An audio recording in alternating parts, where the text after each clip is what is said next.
Hello बच्चों, आइए इस प्रश्न को देखते हैं। किसी संवहनी क्रिप्टो गेम के प्रोथेलस में परमाणु तथा अंड अलग अलग समय पर परिपक्व होते हैं, जिसके परिणाम स्वरूप हमारे विकल्प हैं।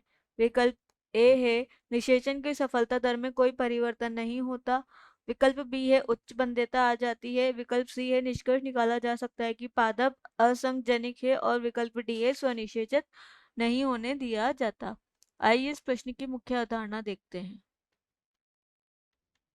इस प्रश्न में हमसे पूछा गया है क्रिप्टो गेम के प्रोथेलस में पुमणु यानी एंथ्रेजॉइड और अंड अलग अलग समय पर परिपक्व क्यों होते हैं, इसका हमें कारण बताना है। आइए इस प्रश्न का हल देखते हैं। जो संवहनी क्रिप्टो गेम होते हैं, संवहनी क्रिप्टो गेम,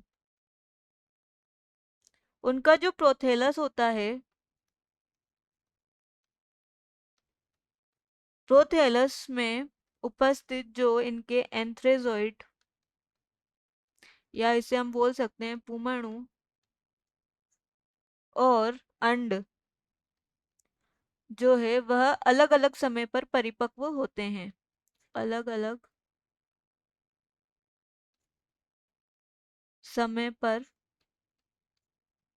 परिपक्व होते हैं क्योंकि इनमें स्वनिषेचन नहीं पाया जाता। स्वनिषेचन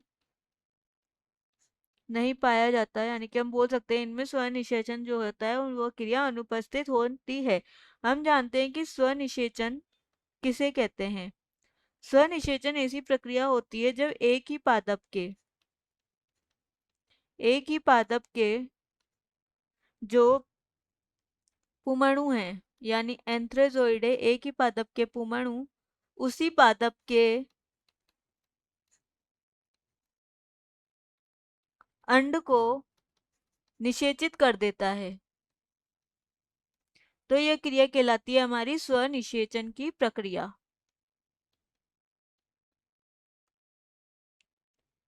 परंतु यदि यदि दोनों में से,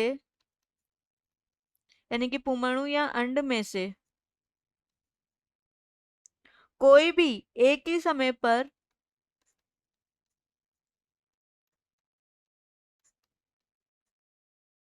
परिपक्व नहीं होता, परिपक्व नहीं होता तथा अगर दोनों में से कोई भी अनुपस्थित है, अंड या पुमणु में से कोई भी अनुपस्थित है,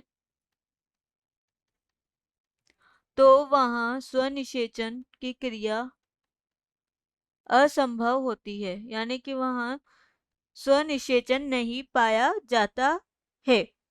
अतः पुमणु और अंड जो हैं, पुमणु और अंड अलग अलग समय पर परिपक्व होंगे और इनमें क्या नहीं होगा, इनमें स्वनिषेचन की प्रक्रिया जो है वह नहीं होगी।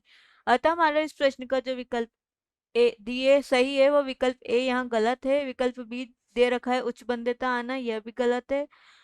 विकल्प सी की निष्कर्ष निकाला जाता है कि पादप जो है असंजनिक है, यह भी गलत है। विकल्प डी हमारा यहाँ सही विकल्प है, क्योंकि उन पादपों में स्वनिषेचन नहीं होने दिया जाता है या स्वनिषेचन नहीं पाया जाता है क्रिप्टो गेम के प्रोथेलस में, क्योंकि पुमणु और अंड जो है वो अलग अलग समय पर ही परिपक्व होते हैं।